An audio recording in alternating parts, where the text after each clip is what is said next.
Koydukça 700, адам кылганыкы 700.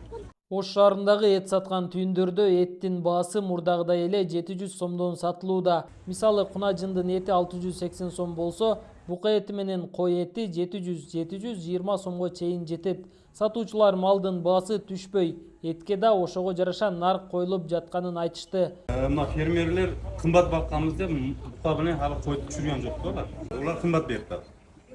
Анан Өзбекстан халкы жабыл деп ташып атат да оякка. Биз көрүп атабыз да, фура менен өтүп атат. Мажындарды эми бакылышы жайлоодо багылат, кичине арзаныраак түшөт.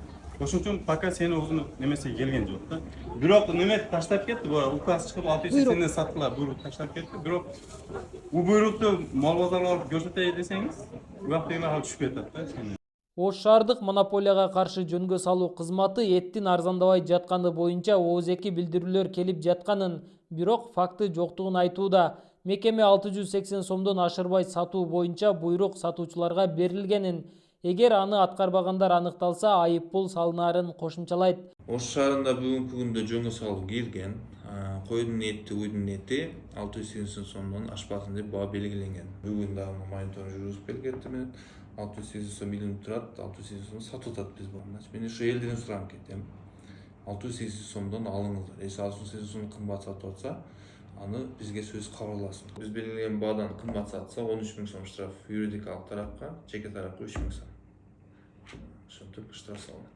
Кыргызстанда эт кымбаттап кеткендиктен 11 августтан тарта анын баасына 90 күнгө мамлекеттик көзөмөл киргизилген. Ага ылайык Ош шаарында уй жана кой этинин баасы 680 сомдон жогору болбошу керек.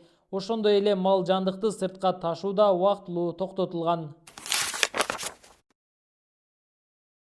Койдукça 700, адам кылганыкы 700.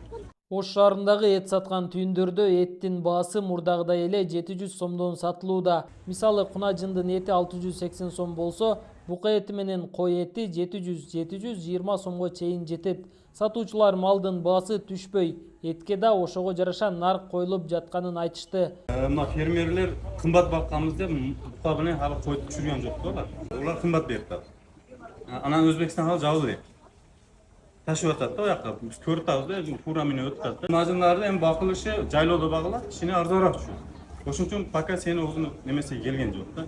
Бирок неме таштап кетти, бу указ чыгып 680 сатылар, буйрук таштап кетти. Бирок бул буйрукту мал базарга алып көрсөтөй десеңиз, убактыгы түшүп кетет да. Ош шаардык монополияга каршы жөнгө салуу кызматы эттин арзандабай жатканы боюнча ооз-эки билдирүүлөр келип жатканын, бирок факты жоктугун айтууда. Мекеме 680 сомдон ашырбай сатуу боюнча буйрук